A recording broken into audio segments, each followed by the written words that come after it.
নমস্কার বন্ধুরা, আমি প্রিয়া তোমাদের সকলকে ওয়েলকাম জানাচ্ছি আমার চ্যানেল প্রিয়ার সংসার। আশা করছি তোমরা সবাই খুব খুব খুব ভালো আছো। আমি কিন্তু বেশ ভালো আছি। তো আজকে হলো 14ই ডিসেম্বর, লাস্ট বিয়ের ডেট হলো কালকে। তো এখন আমি যাচ্ছি হচ্ছে মেহেন্দি পড়াতে। তো চলো কোথায় যাচ্ছি, কাকে যাচ্ছি, মেহেন্দি পড়াতে সবটা শেয়ার করবো। তো আমি মেহেন্দি পড়াতে যাচ্ছি অ্যাকচুয়ালি রাজবল্লভ পাড়া। তো সেখানে যাওয়ার জন্য আমি বাস ধরবো। তো তোমাদের এই জায়গাটা চিনতেই পারছো যে টালা ট্যাঙ্কের একদম নিচের রাস্তাটা, অনেকবার আমার ভিডিওতে তোমরা এই রাস্তাটা দেখেছো। তো এখন সেখানেই যাব বাস ধরতে। তো মা আমাকে কিছুটা দূর এগাতে যাচ্ছে। এই মেহেন্দিটা পড়াতে যাচ্ছি আমার শ্বশুরবাড়ির পাশে একটা বনু থাকে, তো অন্বেষা নাম। তো তার জন্যই যাচ্ছি আর কি মেহেন্দিটা পড়াতে। সেই আমাকে বুক করেছিল আজকে ডেটটার জন্য, তার মামার বিয়ের জন্য আর কি। তো দেখো কথা বলতে বলতে বাস চলে এসে, চলো। তো বাসের থেকে তো আমি নেমেও পড়েছি, আর মিডিলে কোনো ভিডিও করা হয়নি কারণ পাবলিক বাস ইউজ করি। তো আগেকার দিনের পুরনো বাড়িটা জাস্ট দেখো, অসাধারণ, কি সুন্দর দালান, কি সুন্দর উঠোন, জাস্ট অসাম। কিন্তু অ্যাকচুয়ালি ভুল বাড়িতে ঢুকে গেছিলাম, পাশের বাড়িতে আমার যাওয়ার কথা। তো চলো যাই। তো এই যে এ হলো অন্বেষা, আর এ ভীষণভাবে হাসতে পারে। তো একটু লজ্জাও পাচ্ছিল আর কি। তো দেখো আমি ভিডিও করছি বলে একটু লজ্জা লজ্জা পাচ্ছে। তো ওকেই মেহেন্দি পরানো স্টার্ট করছি। টোটাল আমি 4 জনকে মেহেন্দি পরিয়েছি, তার মধ্যে একটা বাচ্চা, ওকে আমি আমার তরফ থেকে মেহেন্দি পরিয়েছি ভালোবেসে। তো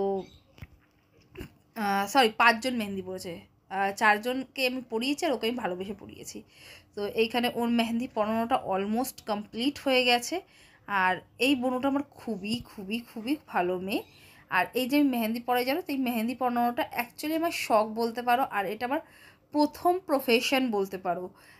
আমি যখন টিউশন করাতাম তখন, মানে টিউশনের আগে থেকেই আমি মেহেন্দিটা পড়াতাম। মানে আমি যখন মেহেন্দি পরানো ফার্স্ট শিখেছি বা শুরু করেছি মেহেন্দি পরানো, তখন আমাদের পাড়ায় একটা দাদা ছিল, সে আমাকে বলেছিল যে মেহেন্দি কোনো দিন খালি হাতে পড়তেও নেই, পড়াতেও নেই। তো যখনই কাউকে মেহেন্দি পড়াবি অতি অবশ্যই তার কাছ থেকে 1 টাকার কয়েন হলেও নিবি। তো সেই থেকেই আমি ওই কথাটাকেই মাথায় রেখে না, আমি মেহেন্দি পড়ানোটা যখনই স্টার্ট করেছি, ওটা আমার ফার্স্ট প্রফেশন ছিল। আমি প্রথম ইনকাম করেছিলাম 50 টাকা মেহেন্দি পরিয়ে। এখন মেহেন্দির ডিজাইন অনুযায়ী চার্জেস বসানো হয়, বাট যে যেরকম চার্জেস আমাকে বলে আমি সেই অনুযায়ী পরিয়ে দিই। হ্যাঁ, আমি কাস্টমার আমার কাছে লক্ষ্মী অবশ্যই, কিন্তু তার মানে আমি পেঁচা নই। আমি মোটামুটি প্রত্যেকের রেঞ্জের মধ্যে আমি করে দেওয়ার চেষ্টা করি। আমার কাছে মিনিমাম রেঞ্জের স্টার্ট হচ্ছে 400 থেকে।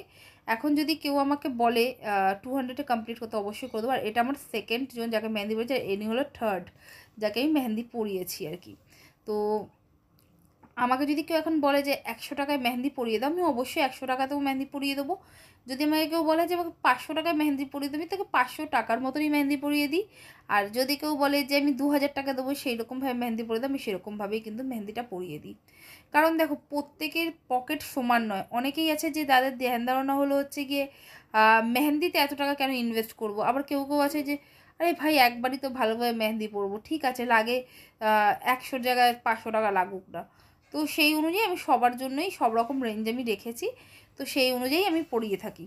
তো এখানেও আজকে একটা গল্প হলো হচ্ছে গিয়ে, আমি এই যে মেহেন্দি পরাতে গেছি, এসে কিন্তু আবার আমাকে যেতে হচ্ছে অন্য একটা কাজে। ইনি হলো হচ্ছে কি ফোর্থ। আর এই যে এই বাচ্চা মেয়েটির কথাই আমি তোমাদেরকে কিন্তু বলছিলাম, যাকে আমি মেহেন্দি পরিয়েছিলাম। তো তোমাদের কোন ডিজাইনটা ভালো লেগেছে আমাকে জানাবে, আমি সবাইকে তোমাকে দেখিয়ে দিচ্ছি। এটা হলো অন্বেষা, আর এটা হলো অন্বেষার মামি একটা, যাকে মেহেন্দি পরিয়ে দিয়েছি। আচ্ছা, এটা হলো অন্বেষার মা, খুবই ভালো সুইট কাকিমা। আর এটা হলো অন্বেষার দিদি, দিদিও খুব ভালো, অন্বেষার কোনো কথা হবে না। দিদিরও মোটামুটি এরা আমার কাছ থেকে মেহেন্দি পরে। তো মেহেন্দি পরানো কমপ্লিট করে পেমেন্ট নিয়ে নিয়েছি। নিয়ে এবার আমি গেছিলাম একটু ওষুধের দোকানে, তারপরে আমি চলে গেছি ভেলপুরির দোকানে, ভেলপুরি নিয়ে যাবো বাড়িতে, কারণ বাড়িতে সন্ধে হলে পরেই সবার খিদে পেয়ে যায়, ওই জন্য। তো মেহেন্দি পরিয়ে আমার আস্তে আস্তে প্রায় অলমোস্ট 7:30 বেজে গেছে। তো বাড়ির উদ্দেশ্যে গেছি, গিয়ে দেখছি যে ওইখানে মানে খেতে বসেছে। তখন দেখলাম যে আমাদের বাড়িতে আমার এক দাদার বিয়ে আছে, সার ব্লগও আমি তোমাদের সাথে শেয়ার করব। তো তার জন্য আমরা যাচ্ছি গঙ্গা নিমন্ত্রণ করতে। মানে হ্যাট্রিক একটা দিন, বুঝতে পারছো যে কী লেভেলের হাঁটছি আমি আজকে। আমি পাক্কা আজকে রোগা হবই হব। তো গঙ্গায় চলে এসেছি গঙ্গা নিমন্ত্রণ করতে। আর এখানে আমাদের একটু লেট হয়ে গেছে, বাট ওকে ওকে। তো এখানে দেখো আমাদের বেঙ্গলিদের প্রচুর রিচুয়ালস থাকে, সেটা তো যারা আমার বাঙালি বন্ধু আছে তারা তো জানোই। আর যারা অবাঙালি বন্ধু আছে তারাও দেখে নিতে পারো আমাদের এই রিচুয়ালসটা গঙ্গা নিমন্ত্রণের। এখানে তেল সিঁদুর দিয়ে নেমন্তন্ন করা হয়, ফুল টুল দিয়ে। বিয়ের এটা একটা শুভ কাজ বলতে পারো, মা গঙ্গাকে নেমন্তন্ন করা থেকে শুভ অনুষ্ঠান শুরু হয় আমাদের। তো সেটাই এখন করা হচ্ছে, পান সুপারি, তারপর পানের সঙ্গে বোধহয় বাতাসাও থাকে, আমার ঠিক ততটা মনে নেই, যতটা দেখেছি ততটাই বলছি। এই দেখো এখানে মা গঙ্গাকে সিঁদুর দিয়ে দেওয়া হলো, তেল দিয়ে দেওয়া হয়েছে আগেই। তো তোমরা যারা বন্ধুরা আমার চ্যানেলে নতুন, অতি অবশ্যই কিন্তু আমার চ্যানেলটা সাবস্ক্রাইব করে নিও। ভিডিওটা ভালো লাগলে প্লিজ লাইক করে দিও, একখানা কমেন্ট করে জানাতে পারো যে আমার ভিডিওগুলো তোমাদের কেমন লাগছে। আজকের মতন আমি এইটুকখানি আমি কাজ ছিল যেটুকুনি তোমাদের সাথে শেয়ার করছি। আমি খুব নর্মাল মেয়ে, খুব নর্মাল আমার লাইফস্টাইল, আমার ব্যস্ততম দিনগুলো আমি তোমাদের সাথে শেয়ার করি এরকমভাবেই।